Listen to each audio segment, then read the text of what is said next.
और मध्य प्रदेश की बात हमने कर ली और अब बात करते हैं उसके ही पड़ोसी राज्य महाराष्ट्र की, जहां इस वक्त सीट शेयरिंग को लेकर सबसे ज्यादा सियासी दांवपेच खेला जा रहा है। अब से थोड़ी देर बाद मुंबई में इंडिया अलायंस की महारैली है, उसकी तस्वीरें और वहां क्या कुछ बयान दिए जाएंगे वो भी आपको बताएंगे। कौन कौन से नेता पहुंच गए हैं, अभी हमने देखा कि महबूबा मुफ्ती पहुंच चुकी थी, गहलोत साहब पहुंच चुके थे। सीटों को लेकर हालांकि अभी तक सत्ता और विपक्ष दोनों की तरफ से पत्ते नहीं खोले गए हैं। सीटों को लेकर जिन समीकरणों पर चर्चा चल रही है उसके बारे में भी बात होगी। अगर सीटों का बंटवारा उसके हिसाब से हुआ तो जनता का ओपिनियन पोल क्या कुछ कहता है, एक अंदाजन के सीटें जो अभी तक खबरें आ रही हैं कि इस रेशो में सीटें जो है डिवाइड होंगी पार्टियों के बीच में, उसके आधार पर जो हमारा ओपिनियन पोल है वो क्या कहता है। क्या पिछली बार के ओपिनियन पोल से इस बार के ओपिनियन पोल में अंतर आया है, यही हम अपने दर्शकों को बताने जा रहे हैं। 400 पार ले जाने में महाराष्ट्र की जनता एनडीए की कितनी सीटों से मदद करेगी, इसी को लेकर हमने सर्वे किया। 4 जून को किसको कितनी सीटें मिलेंगी, चर्चा में हमारे साथ खास मेहमान लगातार बने हुए हैं। तो एक एक करके महाराष्ट्र की बात कर लेते हैं। तो सबसे पहले नॉर्थ महाराष्ट्र की बात करते हैं। तो नॉर्थ महाराष्ट्र में कितनी सीटें आती हैं और क्या कुछ स्थिति वहां पर बनती हैं। 6 सीटें नॉर्थ महाराष्ट्र में आती हैं और नॉर्थ महाराष्ट्र में 5 सीटें बीजेपी को जाती हुई दिख रही हैं और इंडिया अलायंस को जो है वो 1 सीट जो है वो यहां पर नजर आ रही है जाती हुई। नॉर्थ महाराष्ट्र की हम बात करें, पहले जरा इस ओपिनियन पोल को किस तरह से भावेश ने तैयार किया है, क्या कुछ फैक्टर्स रहे हैं, क्योंकि बहुत ही जिक्सॉ पजल सॉल्व करने जैसा है। भावेश बिल्कुल सही कह रहे हैं। महाराष्ट्र की तो हालत फिलहाल ये है, पिछले जब से ये नए नए कॉम्बिनेशन बने हैं कि आधे इधर आधे उधर आधे किधर पता नहीं, तब से महाराष्ट्र का एक ऐसा ओपिनियन पोल या सर्वे निकालना बहुत ही मुश्किल है, खासकर ये जब पता न हो कि कौन सी सीटें कौन सी पार्टी लड़ेगी। लेकिन हर सीटों का अपना एक इतिहास है, अपना एक पॉलिटिकल इक्वेशन है, जिसको समझते हुए हम लोगों ने ये डिसाइड किया है। और जैसे जैसे अभी खबर आई है, लगभग मेरे ख्याल से ये चीज़ें क्लैरिफिकेशन आ गई कि बीजेपी कितनी सीटों पर लड़ेगी। तो आपने अपने ओपिनियन पोल में बीजेपी को कितनी सीटों पर उनके चिन्ह पर किस तरह से चुनाव लड़वाया, कितनी सीटें उनके खाते में है, थोड़ा दर्शकों को क्लैरिटी मिल जाए। बिल्कुल, जैसे जिस तरह की खबर है और जो किसी पर्टिकुलर सीट की जो हिस्टोरिकल बैकग्राउंड है उसको ध्यान में रखते हुए 31 सीट है जहाँ पे बीजेपी लड़ सकती है इस बार चुनाव, और 13 सीटें हैं जिस पे शिवसेना शिंदे चुनाव लड़ सकती है, और बाकी के 4 सीटें हैं जिस पे अजीत पवार चुनाव लड़ सकते हैं। तो ये इनका हुआ। उनके तरफ से जैसे जो सीटें उनका, जैसे 18 सीटें पे शिवसेना पहले लड़ी थी, उसके बाद बाकी सीटों में आधे आधे पे हमने वो किया है। 2 सीटें उसमें जो प्रकाश अम्बेडकर की पार्टी है उसको हमने कंसीडर किया हुआ, 1 सीट जो एमआईएम की है उसको भी इसमें कंसीडर किया। हालांकि मुझे पता नहीं कि उसको आउटसाइड सपोर्ट देंगे या वहाँ पे अपनी कैंडिडेट देंगे, लेकिन उसको कंसीडर जरूर किया गया है। बहरहाल जो इन सीटों की जो हम लोग बात करें, देखिए पूरे महाराष्ट्र में आप देखेंगे बहुत सारे जो इफ एंड बट की कौन किधर है उसको ध्यान में रखते हुए आप देखेंगे तो एक अकेला एक बीजेपी की ऐसी पार्टी है और दूसरी तरफ पे कांग्रेस एक ऐसी पार्टी है जिसके बीच में फाइट दिख रहा है। दोनों के बाकी सपोर्टिंग रोल में जरूर है, लेकिन दोनों को पता है कि सबको पता है कि या तो कांग्रेस को लेके आना है या बीजेपी को लेके आना है। बीजेपी के पास वो ताकत है आज के डेट में पूरे महाराष्ट्र में, जो हम लोग बात कर रहे थे। बीजेपी जितना ज्यादा से ज्यादा कैंडिडेट देगी उतना ज्यादा से ज्यादा अपने लिए बेहतर चुनाव पे, जितना अपने चिन्ह पर जितना ज्यादा मैदान में जाएगी उतना एडवांटेज रहेगी। सौरभ, नॉर्थ महाराष्ट्र नंदुरबार, धुले, जलगांव, रावेरी, ढिंडोरी और नासिक, ये सीटें। जी हाँ, अब इसके बाद अगर हम विदर्भ की बात करें, विदर्भ की 10 सीटें हैं। 10 सीटों वाला विदर्भ, उसको भी आप खोल सकते हैं हम लोग दर्शकों को दिखाने के लिए। जी हाँ, ये है बुल्ढाना, अकोला, अमरावती, वर्धा, रामटेक, नागपुर भी, इसके आगे की भी सीटें होंगी। 5 सीटें और आपको दिखानी होंगी। भंडारा गोंदिया है, गढ़चिरौली है, चंद्रपुर है और यवतमाल वाशिम की सीट भी इसी के हिस्से में आती है, अगर मैं गलत नहीं हूं तो। यवतमाल वाशिम तक, जी बिल्कुल जी।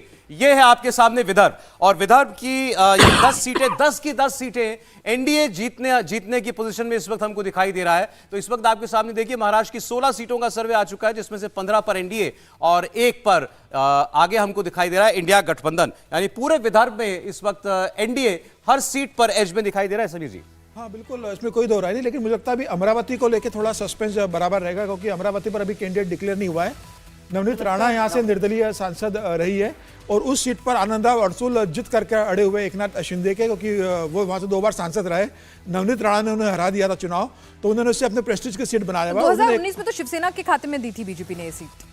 अगर मैं गलत नहीं हूँ। निर्दलीय अमरावती ना? अमरावती तो निर्दलीय था। निर्दलीय नवनीत राणा जीती तो निर्दलीय थे। नवनीत राणा जीती निर्दलीय जीती वहाँ थी पर और वहाँ वो से। लगातार पर वो भारतीय जनता पार्टी के साथ खड़ी दिखाई ट्रेडिशनली दे वहाँ रही पे शिवसेना चुनाव लड़ती है। हाँ, मैं गलत नहीं हूँ, हाँ, मैं इसीलिए कह रही हूँ, मेरे वहाँ पास- पे। लेकिन वो पर चूंकि सीट अमरावती में नवनीत राणा ने जीती और पिछले 5 साल से वो भारतीय जनता जनता पार्टी पार्टी के के खाते साथ। में दिखाई दे रही, मतलब साथ ही दिख रही है। और आपको याद हो अब वो भारतीय जनता उद्धव पार्टी वहाँ ठाकरे से के सीट खिलाफ मांग तो हनुमान चालीसा करने बैठ गई थी वो। जी, तो लेकिन यानी कि प्रॉब्लम ये है कि वहां पे जो आनंदराव अड़सूल है, जो अड़े हुए हैं एकनाथ शिंदे के कि यहाँ से मैं लड़ूंगा चुनाव, अगर ये सीट अगर भारतीय जनता पार्टी के पास जाती है तो इस बात की खबर है कि आनंदराव अड़सूल एकनाथ शिंदे का साथ छोड़कर उद्धव ठाकरे के खेमे में जा सकते हैं और उद्धव ठाकरे के टिकट पर वो यहाँ से चुनाव लड़ सकते हैं। तो ये एक सीट जरूर ऐसी है कि जहाँ पर लेकिन वो तब है क्या होगा? अकोला सीट भारतीय जनता पार्टी वापस जीतेगी। यहाँ से संजय धोत्रे रहे, अब बहुत सीरियस है वो, उनके बेटे को भी अनूप धोत्रे को टिकट दे दिया गया है। बाकी चंद्रपुर सीट एक जो थी 2019 में कांग्रेस ने जीती थी चंद्रपुर सीट 2019 के अंदर, लेकिन अब यहाँ से वहाँ के जरा- ये सीट इसमें रामटेक, इंटरेस्टिंग है हाँ। पिनाज, रामटेक की सीट रामटेक जो है, शिवसेना। ये पिछले सर्वे और इस सर्वे में चेंज हो गई है सीट। पहले ये शिवसेना के पास ये थी। शिवसेना यूबीटी के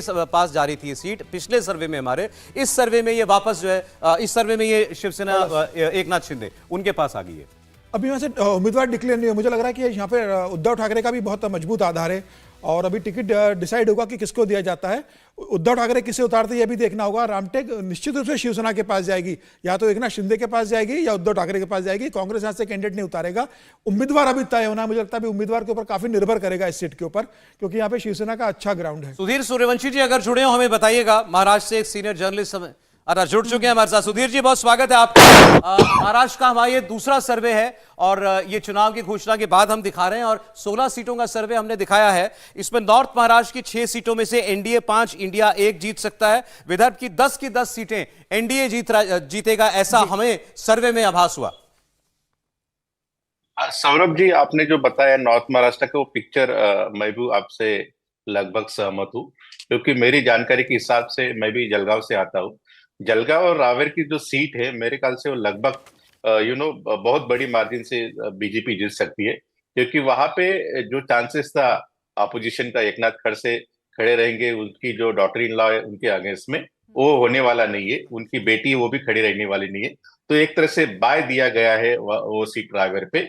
और दूसरी जलगांव की जो सीट है स्मिता वाघ, जो उदय वाघ जो उनके पति थे, बीजेपी के काफी कद्दावर लोकल लीडर थे, जलगांव के अध्यक्ष भी थे बीजेपी के, तो उनकी वाइफ को टिकट दिया गया है। वो उनकी अच्छी इमेज है, प्रतिमा है लोगों में। तो दूसरी तरफ कोई सीट अभी तक डिक्लेयर नहीं हुई। मेरे ख्याल से जलगांव की 2 सीटें, नंदुरबार की भी सीटें आ सकती है, क्योंकि तो आज ही अमित शाह पाडवी जो एमएलसी उद्धव ठाकरे गुट के, वो शिंदे गुट को ज्वाइन किया है। पद्माकर वड़वी जो थे वो बीजेपी में आ गए कांग्रेस से। मेरे ख्याल से काफी भरभक्कम झटका अपोजिशन को नॉर्थ महाराष्ट्र के बेल्ट में लगा है। तो नॉर्थ महाराष्ट्र में मुझे कोई दोहराए की बात नहीं कि वहां पे बीजेपी अपना रिपीट करेगी परफॉर्मेंस जो 2014 और 2019 का था, उसमें कोई संदेह नहीं है। दूसरी बात जो है वो विदर्भ के बारे में, क्योंकि मैं खुद भारत जोड़ो की यात्रा के दरमियान वहां पे घूमा था, बाद में भी गया था। मेरे ख्याल से विदर्भ में टक्कर होगी। इतनी वन साइड वहां पे सीट जा नहीं सकती बीजेपी को। 2-3 सीट तो कम से कम मेरे ख्याल से कांग्रेस खींच सकती है। और सबसे डिस्क्लेमर मैं देना चाहता हूँ कि बहुत सी चीजों का और सीट का जो उम्मीदवार अभी तक चयन नहीं हुआ है, वो डिक्लेयर नहीं हुआ, उसके ऊपर काफी चीजें निर्भर है। देखो, मोदी जी का फेस है, अपोजिशन की जो एंटी इनकम्बेंसी और पार्टी टूटा, वो सब चीजें है, लेकिन उम्मीदवार कौन खड़ा है उसके ऊपर भी काफी चीजें निर्भर होगी। जैसे शिंदे गुट और उद्धव ठाकरे गुट और कांग्रेस कौन से कैंडिडेट देते हैं, तो उसके ऊपर विदर्भ में मेरे ख्याल से पिक्चर उम्मीदवार आने के बाद में ज्यादा क्लियर होगी। विदर्भ के बारे में बीजेपी बिल्कुल मजबूत तौर से खड़ी है, तो यानी लेकिन आपको कांग्रेस 10-0 की फाइट 2019 विदर्भ में थी, वो नहीं कांग्रेस दिखती साथ है। नहीं है। विदर्भ में 10-0 की फाइट विदर्भ आपको अगर मतलब देखेंगे तो स्थिति नहीं 2019 दिखती। में 10 में से 9 सीटें भारतीय जनता पार्टी ने जीती थी, शिवसेना गठबंधन ने मिलकर जीती थी। सिर्फ एक चंद्रपुर की सीट थी, जिसमें 44,000 का मार्जिन था। 9 भारतीय जनता पार्टी और शिवसेना गठबंधन को मिली थी। तो भारतीय जनता पार्टी विदर्भ में बहुत मजबूत है। नितिन गडकरी नागपुर से आते हैं, देवेंद्र फडणवीस नागपुर से आते हैं। विदर्भ में भारतीय जनता पार्टी का अच्छा काम है। तो मुझे लग रहा है कि विदर्भ में भारतीय जनता पार्टी एक बार सुधीर से जानना चाहिए क्यों उनको ऐसा लगता है कि एक तरफा फाइट नहीं है विदर्भ में। कौन कौन सी सीटों पर आपको लगता है कि वाकई टक्कर है? सौरभ जी, आप एक बीजेपी विदर्भ बीजेपी का गढ़ है, ये बात बिल्कुल सही, आज गढ़ है, लेकिन एक जमाने में काफी कांग्रेस का बड़ा गढ़ रहा करता था। आपको याद होगा जो प्राइम मिनिस्टर नरसिंह राव, वहां मेरे ख्याल से रामटेक से उन्होंने एक बार जीता भी था। इतना एक मजबूत कोई भी कैंडिडेट खड़ा कर दो कांग्रेस को वो चुन के आता था। उसके लिए मैं इससे ये बात कांग्रेस वहां पे ग्राउंड गेन करी है, क्योंकि जो लोकल बॉडीज के इलेक्शन हुए आज तक के, जो एमएलसी हुए और मेरे ख्याल से लोकल बॉडी जिला पंचायत वगैरह, वहां पे कांग्रेस ने अच्छी खासी गेन की है। तो उसका मुझे ख्याल से उनका जो केडर डिसिमेटेड था 2014 2019 में, आज बिल्कुल नहीं है। और दूसरी अहम बात की जो कांग्रेस जो सत्ता में थी 2.5 साल के लिए उद्धव ठाकरे के साथ में, तो उनका जो तो मॉरल बूस्टिंग और रिसोर्सेज बूस्टिंग है वो काफी अच्छी लेकिन तरह से अगर हो पास गया है। रिजल्ट्स को देखें तो भंडारा गोंदिया गढ़चिरौली चिमूर और चंद्रपुर सीट यहीं पर थोड़ी बहुत फाइट जो है वो दिखती नजर आई। अगर पास इलेक्शंस के रिजल्ट्स को देखें, बहुत ज्यादा बाकी सीटें तो परंपरागत तौर पर बीजेपी शिवसेना गठबंधन के खाते में जाती हुई ही नजर आती थी। बिल्कुल बिल्कुल नहीं, लेकिन आप एक बात समझ लो, जो वोटर बेस है विदर्भा का वो बैकवर्ड डोमिनेंट ज्यादा बेस है। वहां पे मुस्लिम भी काफी संख्या में कुछ कॉन्स्टिट्यूंसी में है। और इस बार के दलित का जो प्रकाश अंबेडकर फैक्टर है, वो भी मेरे ख्याल से वंचित जो फैक्टर है वो कांग्रेस के साथ आएगा, महाविकास की आघाड़ी के साथ आएगा। तो उसका भी मेरे ख्याल से जो 3-4% वोट शेयर है उनका, वो उनको मेरे ख्याल से उनका मुनाफा कांग्रेस और अपोजिशन को हो सकता है। इसलिए मैं बोल रहा हूँ कि विदर्भ में टक्कर होगी कुछ सीटों पे। बिल्कुल बीजेपी कुछ सीटों पे, जैसे गडकरी की सीट है, बाकी सीटें, वहां पे टक्कर की कोई संभावना नहीं है। लेकिन कांग्रेस ने काफी अच्छा सारा ग्राउंड जो लूज किया था 1914 में वो गेन किया है, इसलिए टक्कर हो सकती है कि वन तरफा बिल्कुल जाने की मुझे संभावना नहीं लगती। जैसे नागपुर, जैसे मेरा मराठवाड़ा डिस्कस कर रहे हैं, आपका इसमें कुछ जोड़ना चाह रहे हैं? मैं ये जोड़ना चाहता कि अगर विदर्भ की बात कर रहे हैं, लेकिन आप देखिए नागपुर की अगर आप बात करेंगे तो विलास मुत्तेमवार 5 बार के वहां से सांसद रहे, नितिन गडकरी 2 चुनाव से जीत रहे।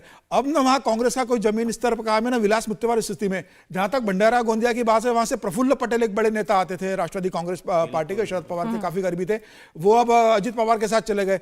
तो भंडारा गोंदिया में वैसे भी पार्टी बहुत कमजोर हो चुकी है। ठीक है, नाना पटोले कांग्रेस के प्रदेश अध्यक्ष जरूर वहां से चुनाव लड़े और जीते भी है गोंदिया से, लेकिन अब भारतीय जनता पार्टी आप अभी भी मानते हैं कि विदर्भ एनडीए स्वीप करेगा? सुधीर सूर्यवंशी जी कह रहे हैं कि इतना आसान मामला नहीं होने जा रहा है। नागपुर तो भारतीय जनता पार्टी ने कभी जीती नहीं गडकरी से पहले, कभी नहीं। अच्छा, आप जरा मराठवाड़ा की बात कर लेते हैं। मराठवाड़ा की 8 सीटें हैं और यहां आपको टक्कर दिखाई देगी।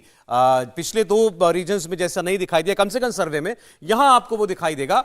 ये सीटें जो है आपके सामने आ रही हैं। अब हिंगोली की सीट है, नांदेड़, यवतमाल, वाशिम, हिंगोली, नांदेड़, परभणी, जालना, 8 सीटें हैं। तो थोड़ा और बाकी सीटें भी आपको खोलनी पड़ेंगी। 8 सीटों में से उस्मानाबाद, लातूर, बीड़, ये भी शायद इसी रीजन में आएंगी मेरे ख्याल से। अगर मैं मराठवाड़ा में बीड़ तक जी आएंगे। जी। इसमें आप देखेंगे अब 24 सीटों का ये सर्वे आ चुका है आपके सामने, जिसमें से 20 एनडीए आगे दिख रहा है हमें और 4 सीटें इंडिया कॉम्बिनेशन जो है वो जीत सकता है। मराठवाड़ा की 8 में से 5 एनडीए निकालता हुआ हमें दिखाई दे रहा है और 3 इंडिया गठबंधन जो है वो सीटें, और वो 3 सीटें ये हैं, हिंगोली, उस्मानाबाद, औरंगाबाद। इनके बारे में अगर भावेश, जिसमें हिंगोली की सीट है वहां पे कांग्रेस का एज दिख रहा है। औरंगाबाद, उस्मानाबाद स्थानीय कान जैसे वहां वो एक माइनॉरिटी डोमिनेटेड सीट है, जिसकी वजह से आप मान सकते हैं। औरंगाबाद में जैसे एमआईएम का सांसद भी है, बिल्कुल सही कह रहे हैं आप। तो लेकिन वहां फैक्टर इस बार तो काम नहीं करेगा। मुझे लगता नहीं कि एमआई मुस्लिम यदि डिवाइड होगी तब तो बीजेपी के लिए बहुत ज्यादा चांसेस बनेंगे कि वो यदि ज्यादा कंफ्यूज यदि होते कि एमआईएम को दे या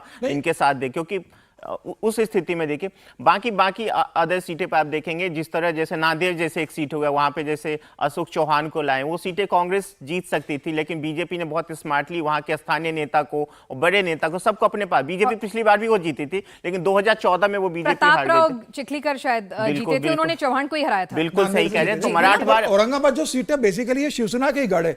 पिछली बार वहां से हर्षवर्धन जाधव निर्दलीय लड़ गए थे शिवसेना के, क्योंकि उन्हें टिकट नहीं मिला था, तो 2.5 लाख से ज्यादा वोट ले गए थे। इस चक्कर में शिवसेना वहां से हार गई थी और एआईएम का कैंडिडेट जीता था, वरना औरंगाबाद शिवसेना का गढ़ है, वहां से उद्धव ठाकरे की पार्टी जीत सकती है। 3500 वोटों का ही मार्जिन रहा था जीत हार। भावेश, एक चीज समझना चाहते हैं, जालना सीट पे मनोज जरंगी का जो मराठवाड़ा आरक्षण है उसको लेकर कोई फर्क पड़ रहा नहीं है?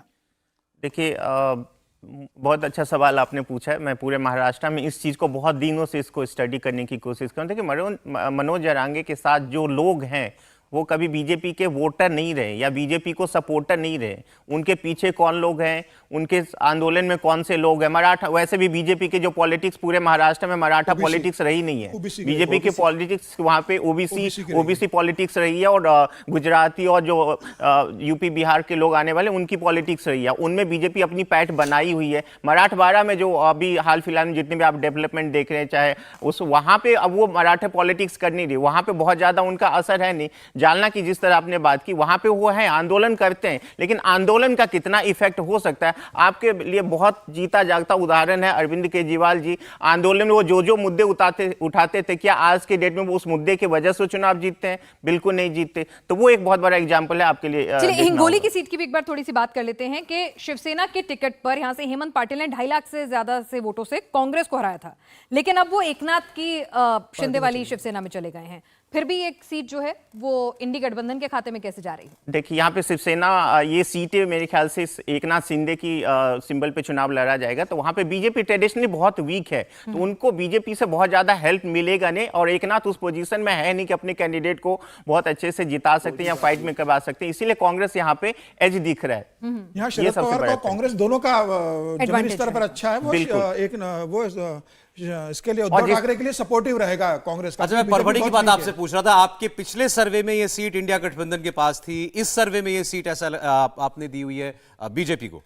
दो जो डेवलपमेंट हुए बीच में, जैसे पहले हमने फैक्टर किया हुआ था कि 26 सीटों पे बीजेपी चुनाव लड़ेगी, उसमें अब जो खबर आ रही है 31 सीटों पे चुनाव लड़ेगी। तो पहले जो परभणी की सीट थी वहां पे संभव था कि एकनाथ शिंदे चुनाव लड़ते, क्योंकि ये शिवसेना का ट्रेडिशनली वेस्टर्न रहा है, लेकिन इस बार वो संभव है कि बीजेपी चुनाव लड़े, और जिसके मेरे ख्याल से इसके लेके खबर भी आई है कि बीजेपी वहां पे चुनाव लड़ेगी। तो वहां पे बीजेपी वर्सेस जो भी चुनाव हो रहा है उसमें बीजेपी का एज दिख रहा है। वो ट्रेडिशनली एक सेफ्रॉन वहां पे बहुत वेब है, जिसकी वजह से बीजेपी जीत सकती है। सुधीर सूर्यवंशी जी, मराठवाड़ा की 8 सीटें, एनडीए 5, इंडिया गठबंधन 3, ये बता रहा है सर्वे। नहीं, बिल्कुल जैसे हमने बात किया, जो अपने जो सर्वे वाले वो बता रहे हैं कि मराठा रिजर्वेशन की इतना इम्पैक्ट नहीं रहेगा, लेकिन मैं जो लोगों से बात करता हूँ, मेरी जो जानकारी है, इसके हिसाब से मराठवाड़ा रीजन में सबसे ज्यादा मराठा रिजर्वेशन का इम्पैक्ट रहेगा। बाकी विदर्भ हो, वेस्टर्न महाराष्ट्र हो, खानदेश हो, नॉर्थ महाराष्ट्र, मुंबई, इस इलाके में इसका बिल्कुल इम्पैक्ट नहीं रहेगा, लेकिन मराठवाड़ा में ही मेरे ख्याल से वो मराठा रिजर्वेशन का ज्यादा इम्पैक्ट रहेगा, क्योंकि आंदोलन जो मनोज जरांगे का था वहां से शुरू आता। और दूसरी बात यह है कि जो हम मराठा जो वोटर है वो हमेशा मेजोरिटीली कांग्रेस हो, एनसीपी हो, उनके साथ में रहा है। बीजेपी का कभी वोटर मराठा रहा नहीं है, बीजेपी के साथ गए हैं, लेकिन वो जो रूलिंग और जो इस्टेब्लिश लोग रहते हैं, फ्रॉम द रूलिंग क्लास, वो लोग बीजेपी के साथ है। इसमें थोड़ा डिवाइड ऐसा होगा, जो वर्किंग क्लास है मराठा वो अपोजिशन के साथ रहेगा, और जो रूलिंग अपर कास्ट मराठा है, मराठा में भी जो क्लास के हिसाब से उनकी आमदनी के हिसाब से वो बीजेपी के साथ जाएगा। दूसरी मुझे थोड़ा संदेह है कि परभणी के बारे में, परभणी ऐसी सीट है वहां पे मुस्लिम भी काफी डोमिनेटेड है, उनकी जो नंबर है वो काफी भी सिग्निफिकेंट नंबर में, और खबर ऐसी भी चल रही थी कि वो सीट अजित पवार को दिया जा सकता है, क्योंकि अजित पवार फैक्शन के वो उनके जो कोई एक बंदा है उनके लिए वो सीट मांग रहे हैं। तो इसलिए थोड़ा संदेह कि परभणी के बारे में, क्योंकि मुस्लिम प्लस दलित और प्लस मराठी और शरद पवार और उद्धव ठाकरे का आठ चला, वो सीट जो पहले सर्वे में दिखा रही थी वो सीट मेरे ख्याल से बिल्कुल महाविकास आघाड़ी के पास आ सकती है। नांदेड़ की सीट अशोक चौहान की वजह से बिल्कुल सेफ हो गई।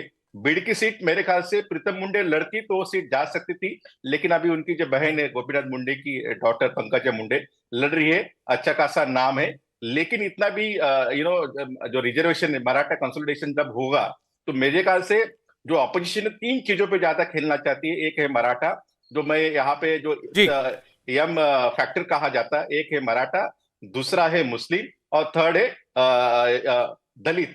ये 3 फैक्टर है, उसके इर्द गिर्द मेरे ख्याल से अपोजिशन लड़ना चाहते हैं। ये 3 फैक्टर एकजुट हो जाएंगे तो मेरे ख्याल से थोड़ी दिक्कत भारतीय जनता पार्टी को मराठवाड़ा में आ सकती है। आप में जरा सारी 24, आपने आधा सर्वे दिखा दिया, बाकी सर्वे की 24 सीटें हम और दिखा देते तो हमें पता चल जाएगा कि सभी 48 सीटों पर इस वक्त क्या महाराष्ट्र की पोजीशन दिखाई दे रही है। फिलहाल 20-4 और देखिए ऊपर कांटा घूम रहा है, और हम पूरा मुंबई रीजन भी पूरा का पूरा, मुंबई रीजन पूरा कवर हो जाएगा। आप सारी सीटें खोल सकते हैं अब। जी हाँ, सारी सीटें आपके सामने खुल रही हैं। 31 एनडीए, 36 सीटों में से 31 एनडीए, 1 इंडिया गठबंधन। उसके अलावा आप देखिए अब 43 सीटों में 35 एनडीए, 8 इंडिया, और बाकी 5 भी खुल गई, तो अब 38 एनडीए ओवरऑल, और 10 सीटें इंडिया गठबंधन को जा सकती हैं। यानी पिछले सर्वे से भावेश आपके 3 सीटें एनडीए के खाते में ऐड होती हुई दिखाई दे रही हैं। यानी इस वक्त जो हमारा इंडिया टीवी CNX का दूसरा सर्वे बता रहा है महाराष्ट्र के 48 में से एनडीए यानी बीजेपी, शिवसेना शिंदे और एनसीपी अजीत पवार, ये तीनों मिलकर के 38 सीटें जीत सकती है और 10 सीटें इंडिया गठबंधन निकाल सकता है। जाहिर तौर पर इससे जो लग रहा था कि महाराष्ट्र में शायद एनडीए को पिछले बार के मुकाबले बहुत नुकसान होगा, अब तो लगभग उसके नजदीक पहुंचती जा रही है उस 31 के आंकड़े के जो 19 में मिला था। और एक ऐसा ना हो कि महाराष्ट्र एक लॉस्ट अपॉर्चुनिटी के तौर पर इंडिया अलायंस के लिए अंत में हमको देखने को मिले, क्योंकि यहां पर बहुत अच्छा करने की गुंजाइश थी इंडिया गठबंधन के पास, बल्कि है। अभी तो हम चुनाव के पहले ही खड़े हुए हैं। तो ये देखिए, ये पूरे महाराष्ट्र की टैली अब आपके सामने है। एनडीए 38 और इंडिया गठबंधन 8। फिनास बिल्कुल, और यहां पर देखिए कि किस तरह से सिर्फ शिरडी, शिरूर, सतारा, माढ़ा, रत्नागिरी, सिंधुदुर्ग और मुंबई दक्षिण, अभी जो हमने सीटें खोली हैं उनमें सिर्फ यही सीटें जो हैं वो इंडी गठबंधन के खाते में जाती हुई दिख रही हैं। जरा पहले एक क्विक रिएक्शन आपसे ले लें भावेश, कि वो कौन सी 3 सीटें हैं जो अभी 5 से 15 मार्च के बीच में जो हमने सर्वे किया जिन पे एडवांटेज बनी और क्या फैक्टर रहे उसके? देखिए, एक तो मुंबई की है, मुंबई की जैसे कौन सी गजानन सीट? कीर्तिकर वाली सीट है, मुंबई गजानन कीर्तिकर की अरविंद सावंत, मुंबई दक्षिण अरविंद सावंत। मुंबई साउथ तो उनके लिए वो तो उनको दी हुई है ना, उन्होंने प्लस किया है।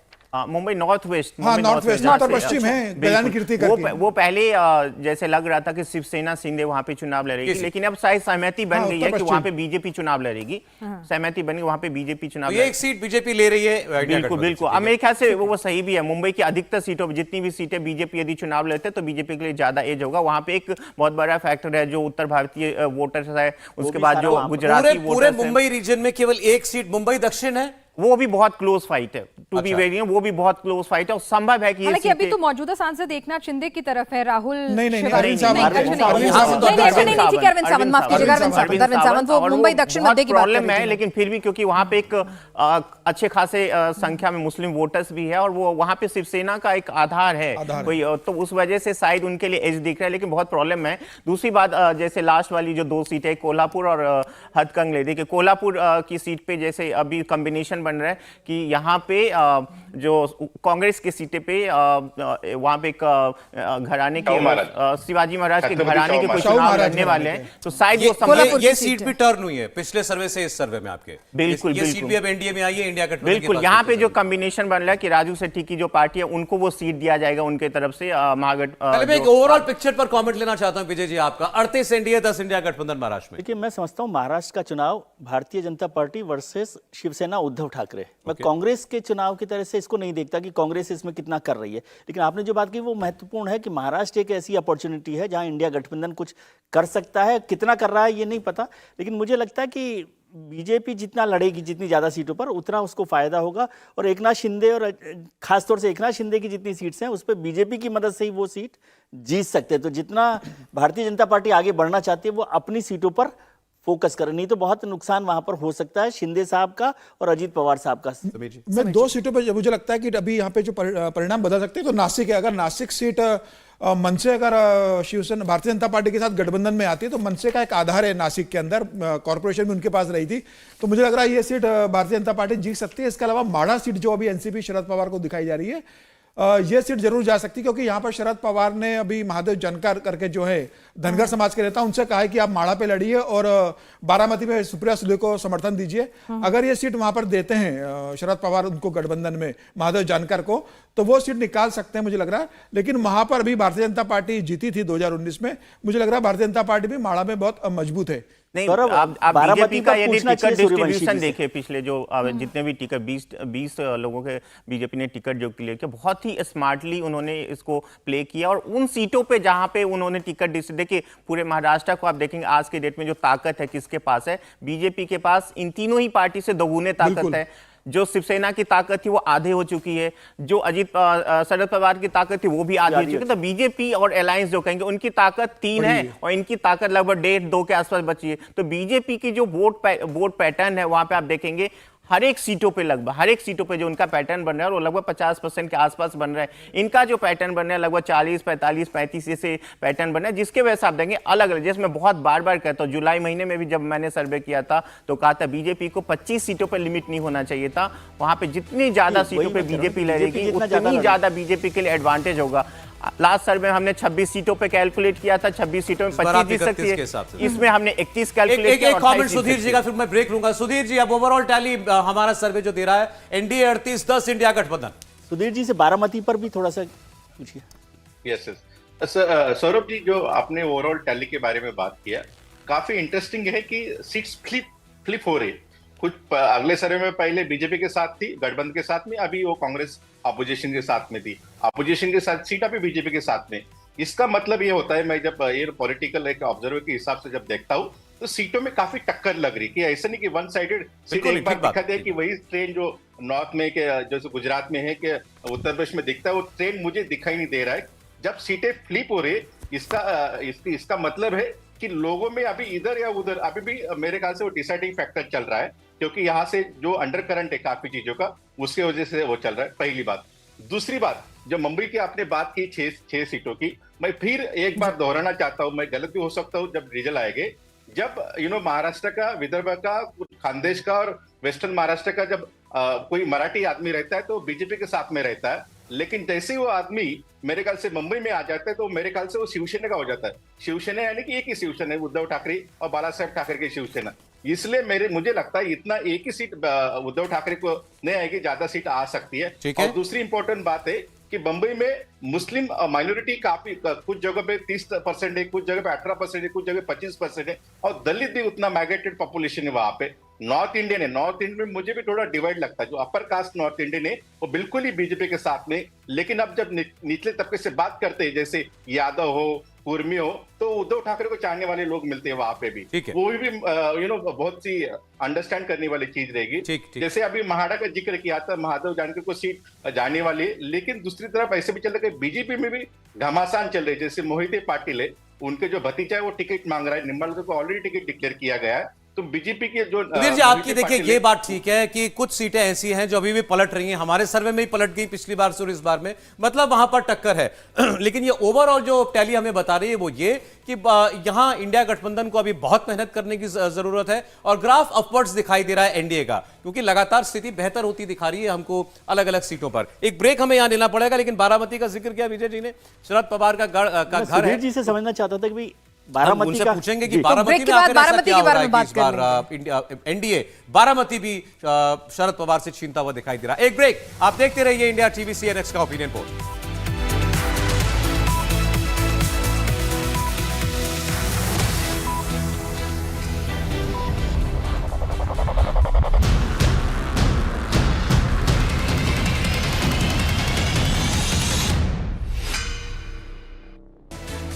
वक्त कुरुक्षेत्र का है, लेकिन आज हमने आपको दिखाया महाराष्ट्र का सबसे ताजा ओपिनियन पोल, जिसमें 48 सीटों में से 38 पर एनडीए और 10 सीटों पर इंडिया गठबंधन जीत हासिल करता हुआ दिखाई दे रहा है हमें आज के हालात में। और आपको बता दें, इस वक्त मुंबई में सारे विपक्षी दल एक मंच पर जमा हुए हैं। रैली से पहले राहुल गांधी ने शिवाजी की प्रतिमा पर श्रद्धांजलि भी अर्पित की है। मुंबई की तस्वीरें इस वक्त हम आपको दिखा रहे हैं, ये देखिए जरा, एक क्रेन पर सवार होकर राहुल गांधी छत्रपति शिवाजी महाराज की प्रतिमा पर पुष्पांजलि अर्पित करते हुए। आज इंडिया गठबंधन के लिए बड़ा दिन है। मुंबई में राहुल गांधी की भारत जोड़ो न्याय यात्रा जो मणिपुर से शुरू हुई थी, इसका समापन आज मुंबई में हो रहा है। और आज की इस रैली में सारे विपक्षी दलों को बुलाया है उन्होंने। अखिलेश यादव, तेजस्वी यादव, कश्मीर से फारूक अब्दुल्ला, स्टालिन, तमाम लोग यहां पर पहुंचे हुए हैं। उद्धव ठाकरे भी यहाँ मौजूद हैं, शरद पवार भी मौजूद हैं। दिनेश मौर्य हमारे सहयोगी जुड़ गए हमारे साथ। दिनेश, जरा बताइएगा वहां क्या माहौल बनता दिखाई दे रहा है? देखिए, यहाँ पे बड़े पैमाने पर कार्यकर्ता शिवाजी पार्क रैली में पहुंच चुके हैं। पूरे महाराष्ट्र से कार्यकर्ताओं को यहाँ पर लाया गया है। साथ ही में एक एक कर तमाम नेताओं के आने का सिलसिला जो है वो भी शुरू हो चुका है। मंच पर इस समय शरद पवार, स्टालिन, महबूबा मुफ्ती, चंपाई सोरेन सहित तमाम अन्य नेता जो है एक एक कर पहुंचे हुए हैं, और इंतजार किया जा रहा है राहुल गांधी का, उद्धव ठाकरे का। लगभग तमाम इंडी गठबंधन के जो नेता है वो एक एक कर यहाँ पर पहुंच रहे हैं, और जो एकजुटता दिखाने की कोशिश हो रही थी, लगातार दावा किया जा रहा था इंडी गठबंधन की तरफ से कि शिवाजी पार्क की रैली में बड़े पैमाने पर शक्ति प्रदर्शन किया जाएगा और तमाम विपक्ष का जो गठबंधन के जितने भी दल अभी बचे हुए हों सभी एक मंच पर आएंगे, तो वो अब तक दिखाई दे रहा है। तो एक कहीं ना कहीं एटमॉस्फेयर क्रिएट करने में, माहौल बनाने में अब तक जो है इंडी गठबंधन कामयाब रहा है। एक एक कर जो है अब चंपाई सोरेन जो है उनका भाषण भी जो है वो भी शुरू हो गया है। कोशिश ये की जा रही है कि आज के इस रैली की जो भव्यता है उसे दिखाकर एक मैसेज देने की कोशिश हो रही है इंडी गठबंधन की तरफ से कि वो चुनाव लड़ने के लिए पूरी तरह से एकजुट होकर जो है मैदान में उतरने के लिए तैयार है। राहत की बात इंडी गठबंधन के लिए ये होगी कि महाराष्ट्र में जहां से उन्हें सबसे ज्यादा उम्मीद है वहां पर कांग्रेस, ठाकरे सेना और एनसीपी शरद पवार में कोऑर्डिनेशन जो है काफी ज्यादा दिखाई दिया, काफी अच्छा दिखाई दिया और उसी का सिला है कि तीनों ही दलों के जो कार्यकर्ता बैठकों का दौर चला था आज दिनेश, क्या प्रकाश अंबेडकर को मनाने में कामयाबी हासिल हुई? क्या इस तरह की भी कुछ खबरें आपके पास आ रही हैं? क्योंकि अभी तक ये एक बिग पिक्चर और एक बिग यूनिटी दिखाने की कोशिश तो हो रही है, लेकिन सीटों पर मंथन लगातार चलता रहा, ऐसी भी खबरें आती रही। देखिए जो भी उनके नेता है जिन्हें उन्हें कंफर्मेशन दिया था वो लगभग आ चुके हैं। यहाँ पर आम आदमी पार्टी के नेता जो है वो भी पहुंचने वाले, इस तरह का दावा किया जा रहा है। साथ ही में अन्य जितने भी दल हैं सभी कर एक एक कर यहाँ पर पहुंच रहे हैं। तो एकजुटता दिखाने की जो कोशिश हो रही थी उसमें अब तक ये कामयाब रहे हैं और इसे जो है पूरे महाराष्ट्र के साथ साथ पूरे देश में इस संदेश को पहुंचाने की कोशिश जो है वो यहाँ से की जाएगी इंडी गठबंधन की तरफ से। यहाँ पर अब तक इंतजार सिर्फ है तेजस्वी यादव का, वो नहीं पहुंचे। उद्धव ठाकरे है, साथ ही में राहुल गांधी, प्रियंका गांधी, उनका इंतजार यहाँ पर हो रहा है। लेकिन विजुअली जो है वो एक तरह का मैसेज देने की कोशिश हो रही है कि तमाम जितने भी दल के कार्यकर्ता हैं वो सभी यहाँ पर आए हैं। खास तौर पर इस पूरे कार्यक्रम के जरिए कांग्रेस पार्टी जो है उनकी कोशिश ये हो रही कि राहुल गांधी को इस पूरे गठबंधन के नेता के रूप में प्रोजेक्ट करो। यही वजह कि इस पूरे जहां पर ये रैली हो रही है वहां पर बड़े बड़े कटआउट जो है वो राहुल गांधी के लगाए गए। राहुल गांधी की यात्रा राहुल गांधी की थी, मंच राहुल गांधी का है, तो इसमें तो कोई आश्चर्य की बात नहीं है कि कांग्रेस पार्टी के मंच पर सारे लोग भले ही मौजूद हो, लेकिन नेता तो यहाँ राहुल गांधी को प्रोजेक्ट किया जाएगा। एक और इंटरेस्टिंग बात आपको बताते हैं, वो ये कि जब ये यात्रा राहुल गांधी ने शुरू की थी मणिपुर से महाराष्ट्र तक की न्याय यात्रा, उस वक्त बहुत सारे लोग जो इंडिया गठबंधन के में ही शामिल थे उनका कहना था कि राहुल गांधी अगर इसको इंडिया के तमाम नेताओं से, इंडिया गठबंधन के नेताओं से बात करके निकालते, अगर ये कंबाइंड यात्रा होती तो बेहतर होता। अगर हम गठबंधन के तहत ऑपोजिशन यूनिटी को प्रोजेक्ट करना चाहते हैं तो ये यात्रा अकेले कांग्रेस पार्टी ने क्यों निकाली? विजय जी, बिल्कुल बहुत सही बात है और सही सवाल भी है। यदि इसको मणिपुर से यहाँ तक, महाराष्ट्र तक भी और पहले भी, खासतौर से अभी तो यदि सब लोग मिलकर करते तो इस यात्रा का इम्पैक्ट भी ज़्यादा होता और एक बड़ी बेहतर पिक्चर निकल कर आती और वो जो यूनिटी के लिए जो हर दिन हम लोग सवाल करते हैं वो सवाल भी कम होते जाते। अब आज जब सब लोग यहाँ पर आए तो एक बेहतर पिक्चर है, लेकिन ये मैदान में जाकर कितनी तस्वीर में बदलेगी और खासतौर से जैसे आपने भी महाराष्ट्र का जिक्र किया और आज का शो जो है, आज के दूल्हा फिर से राहुल गांधी हैं। तो जिस बात का जिक्र आप कर रहे हैं तो वो ये था कि राहुल गांधी की इमेज से ही शायद कांग्रेस ने सोचा कि उनकी इमेज के लिए इस यात्रा को करना जरूरी है। पॉलिटिकल उसका जो मकसद था वो कम लग रहा था, क्योंकि ऐसा होता तो सब लोग मिलकर इंडिया गठबंधन के तौर पर, ममता जी को देखा आपने, वो इसी वजह से मकसद चुनाव जीतना था या राहुल की इमेज को स्टैब्लिश करना, ये थोड़ा बड़ा कारण। मेरा सवाल इसमें पिनाज ये है कि क्या रह गया था, क्या कसर रह गई थी भारत जोड़ो यात्रा में जो ये दूसरी यात्रा उनको निकालनी पड़ी? आपने दूल्हा शब्द का इस्तेमाल किया, मैं इसलिए कह रहा हूँ। मैं इसका जवाब दे दूं। बिल्कुल। जब भारत जोड़ो यात्रा शुरू में निकाली गई थी तो उसके बाद कांग्रेस 2-3 स्टेट में चुनाव जीती है। कर्नाटका हो गया, तेलंगाना हो गया और ये हिमाचल प्रदेश हो गया। तो कांग्रेस की, मुझे नहीं पता किसने एनालिसिस किया हुआ कि उसको ये बढ़ा चढ़ा के दिखाने की कोशिश हुई कि वो भारत जोड़ो यात्रा की वजह से जीत हुई है, जो बिल्कुल ही गलत है। उसका कोई रोल तक नहीं है वहां पे। आप देखिए, यदि भारत जोड़ो यात्रा का इफेक्ट होता तो मध्य प्रदेश में कैसे हार गई, छत्तीसगढ़ में कैसे हार गई, बाकी और जगह नॉर्थ ईस्ट में कैसे हार गई, तो वो उसको उससे जोड़ना, गुजरात में भी गई, गुजरात में कैसे हार गई, तो उसको उस चीज से जोड़ना एक गलत था। राहुल गांधी पहुंच गए जी। राहुल गांधी शिवाजी पार्क पहुंच गए। मुंबई की तस्वीर आप देख रहे हैं इस वक्त। अगर इससे पहले नहीं, ये शिवाजी महाराज की प्रतिमा को उन्होंने श्रद्धा सुमन अर्पित किए, शायद उसकी रैली स्थली चलिए पहुंच गए, लेकिन तेजस्वी नहीं पहुंचे।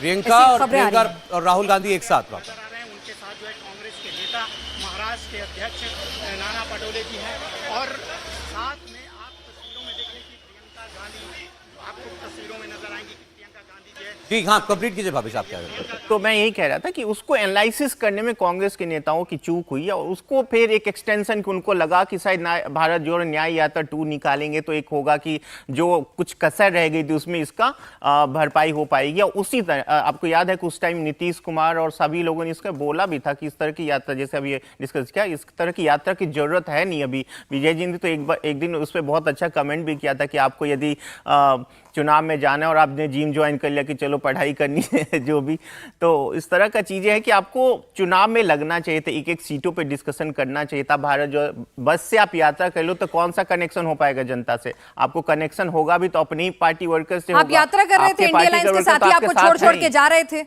इस दौरान ये भी हो रहा था, तो तमाम चीजें देखिए, हो मुझे रही लगता थी। है कि जब 14 जनवरी को राहुल गांधी ने यात्रा शुरू की थी मणिपुर से, लगभग 63 दिन हो गए राहुल गांधी को, 100 से ज्यादा कॉन्स्टिट्यूंसी लोकसभा सीट राहुल गांधी ने इसके अंदर कवर किए, 14 राज्य कवर करे। मुझे लग रहा है कि आज का जो दिन है जब समापन हो रहा है राहुल गांधी की इस यात्रा का, ये सबसे सुखद दिन इंडिया गठबंधन के लिए कहा जा सकता है, वही क्योंकि कह रहा हूं राहुल कि आज गांधी बेहतर जहां जहां गए वहां उन्हें बहुत अच्छी खबरें नहीं मिली। जैसे बंगाल में गए तो ममता बनर्जी ने कह दिया कि प्रवासी पक्षी है, 40 से ज्यादा सीटें नहीं आ सकती है। बिहार में नीतीश कुमार छोड़ के चले गए, कहीं गठबंधन की सीटों का डिस्ट्रीब्यूशन नहीं हुआ था। महाराष्ट्र में वो समापन कर रहे हैं, आज सारे लोग एकत्रित होकर आ रहे हैं। महाराष्ट्र के अंदर उत्तर प्रदेश के बाद सबसे ज्यादा 48 सीटें आती है और यहाँ गठबंधन सबसे मजबूत है। और इंडिया गठबंधन को अगर सबसे ज्यादा कहीं उम्मीद है जीतने की, भारतीय जनता पार्टी को कहीं पटकने देने की उम्मीद वो कर रहे हैं, तो उन्हें लगता है कि महाराष्ट्र एक राज्य है जहां पर हमें सिंपैथी वोट मिलेगा और हम यहाँ कुछ अचीव कर सकते हैं। लेकिन हमारे ओपिनियन पोल में कम से कम वो कन्वर्ट होता हुआ सिंपैथी वोट नजर नहीं आ रहा मुझे है। लग रहा है अभी समय है इस लेकिन बात के समय लिए, है इसमें। वोटिंग तक का टाइम है, अभी टिकट डिस्ट्रीब्यूशन होगा, रैलियां होंगी, इमोशंस जमीन स्तर पर कैसे कन्वर्ट होते एक आखिर एक वक्त कम रह गया, एक बार जरा सुधीर जी का एक कमेंट लेना चाहिए इस रैली के ऊपर। सुधीर जी, अब ये मंच राहुल गांधी का है, लेकिन सारा ऑपोजिशन यहां पर, अब जो बहुत सारे लोग तो नहीं इसमें शामिल हुए जो पहले थे, ममता बनर्जी इसमें नहीं है, नीतीश कुमार इसमें नहीं है, अब ये कितनी ताकत आपको लगता है इस अपोजिशन अलायंस की बची हुई है? देखो, अपोजिशन अलायंस की ताकत, ये बात बिल्कुल है कि एकनाथ शिंदे और अजित पवार जाने के बाद में कम हुई है, लेकिन इतनी भी कम नहीं हुई कि वो जमीन पे पटक जाए। तो मेरे ख्याल से उनके पास ताकत है। बीच में हालांकि एक लोकल न्यूज़पेपर ने सर्वे किया था, वहां पे जो एनडीए अलायंस है, महायुति जिसको कहते हैं, उनको 41% वोट शेयर और प्रेफरेंस ऑफ वोट दिखाया गया था, और जो महाविकास आघाड़ी उनको 42%, यानी कि 1% की बढ़त महाविकास आघाड़ी को दिखाई गई थी। मेरे ख्याल से जैसे आपके सर्वे भी बता रहे हैं कि फाइट कुछ जगहों पे अच्छी तरीके से फाइट हो सकती है। बीजेपी बिल्कुल मजबूत है बहुत सीटों पे, और ज्यादा सीटें बीजेपी की जीतने की ज्यादा चांसेस है, लेकिन शिंदे और अजित पवार गुट ज्यादा सीटें लड़ेंगे तो नुकसान मेरे ख्याल से एनडीए का होगा, और कितने सीट बीजेपी लड़ेगी उसके ऊपर डिपेंड है। चलिए, दूसरी बात, जी दूसरी बात, जो राहुल गांधी का जो यात्रा का जो सवाल चल रहा है कि ये अपोजिशन लीडर को क्यों साथ में लिया नहीं गया, मैंने कुछ कांग्रेस के जो वरिष्ठ नेता है उनसे यही बात कही थी कि अपोजिशन को साथ क्यों नहीं लेते, आपकी राहुल गांधी ही की ज्यादा प्रोजेक्ट करते, कांग्रेस ही ज्यादा इस यात्रा में दिखाई दे थे। तो उनका ये कहना था जब कांग्रेस मजबूत होगी, जब गांधी फैमिली का इमेज मेकओवर होगा, ब्रांड होगा, तो ऑटोमेटिकली चीजें बदली जाएगी, क्योंकि कांग्रेस पार्टी भारतीय जनता पार्टी जैसी केडर बेस्ड पार्टी नहीं है। उनका जमीनी स्तर पे लोग चाहते हैं लेकिन संगठन नहीं है। एक बार कांग्रेस के साथ में लोग जुड़ जाए, एक बार थोड़ा लोगों में एक परसेप्शन चेंज हो जाए, तो उसका ऑटोमेटिक फायदा कांग्रेस को होगा।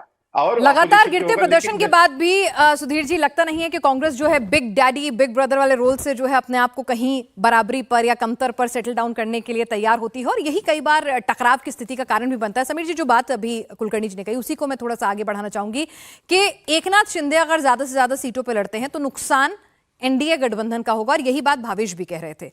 यानी एकनाथ शिंदे नंबर तो ले आए लेकिन जीत ला पाएंगे ऐसे नेता नहीं है वो। निश्चित रूप से, और भारतीय जनता पार्टी भी इस बात को जानती है। भारतीय जनता पार्टी के स्थानीय संगठन ने जो राष्ट्रीय नेतृत्व को संदेश भेजा है, राष्ट्रीय सेवा संघ ने भी जो बात कही, यही कहा है कि अजित पवार हो या एकनाथ शिंदे, जमीनी स्तर पर इतने मजबूत नहीं है, और लोगों का जो सेंटिमेंट है वह पूरी तरह से इनके साथ नहीं आया, और बहुत रिस्क फैक्टर इनके साथ है। तो मुझे लग रहा है भारतीय जनता पार्टी जमीनी स्तर को समझ रही है, और यही कारण है कि सीटों का डिस्ट्रीब्यूशन अभी इनके बीच नहीं हो पाया है। भारतीय जनता पार्टी ज्यादा से ज्यादा सीटों पर लड़ना चाहती है, जिसके लिए एकनाथ शिंदे और अजित पवार, खासतौर से एकनाथ शिंदे तैयार नहीं है। अजित पवार तो ज्यादा सीटों में मान जाएंगे। एकनाथ शिंदे का कहना है कि मेरे पास 12 सांसद है, मैं उन्हें कैसे एडजस्ट करूंगा। मुझे लगता है कि एकनाथ शिंदे के 3, 4 या 5 सांसद हो सकता है भारतीय जनता पार्टी के सिंबल पर लड़े। भारतीय जनता पार्टी ज्यादा सीटों पर लड़ेगी तभी भारतीय जनता पार्टी को और एनडीए गठबंधन को फायदा होगा। भारतीय जनता पार्टी अपनी सीटें जीतेगी, इसमें कोई दो राय नहीं है, लेकिन अगर एकनाथ शिंदे को ज्यादा सीटें देंगी तो उसमें से हारने की संभावना ज्यादा रहेगी। यह भारतीय जनता पार्टी जानती है और इसीलिए भारतीय जनता पार्टी इस बार महाराष्ट्र में ज्यादा सीटों पर चुनाव लड़ने वाली है। अमित शाह ने ये बड़ा स्ट्रांग मैसेज एकनाथ शिंदे साहब को और उनको दे दिया है उनकी जब मीटिंग हुई थी उसमें, और उन्होंने कहा कि आप विधानसभा की बात होगी जब देख लेंगे कि किस रहे हैं। लेकिन शरद पवार और उद्धव ठाकरे के लिए ये एक इमोशनल इलेक्शन है। जितना ज़्यादा वो इमोशनल कनेक्ट करके अपने को जोड़ सकते हैं वहाँ के लोगों से, उतनी ज़्यादा सीटें वो हासिल कर सकते हैं। इसके अलावा वहाँ पर उनके पास और कुछ नहीं है। तो समय सर आज इतना ही था। बहुत धन्यवाद सुधीर सूर्यवंशी जी आपका, विजय त्रिवेदी जी, समीर चौगांकर साहब आपका, भावेश आपका बहुत धन्यवाद।